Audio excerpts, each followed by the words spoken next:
Obviously, soccer is not my calling, but I'm going to show you how you can use Google to sort of predict the outcome of any sports match, including EPL, La Liga, NBA, and so many others.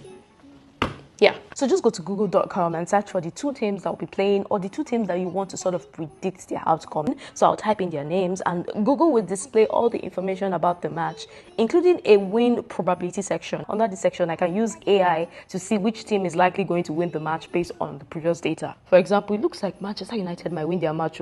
Now, it is worth noting that while Google's prediction is based on data from previous matches, the outcome of a game is never a certainty. I just had to put that disclaimer out. Anyways, you can even use this feature to view other useful information about any sports match by tapping on any one of these. And if you want to keep track of the score line of any match, just tap here and Google will pin the score to your screen, even if you go to another application.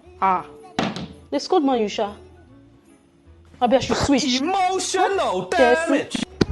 I beg, mind for life. Anyways, have you tried out this feature before now? What do you think about it? And for those who have not tried it out yet, is this something you would want to try? Let me know.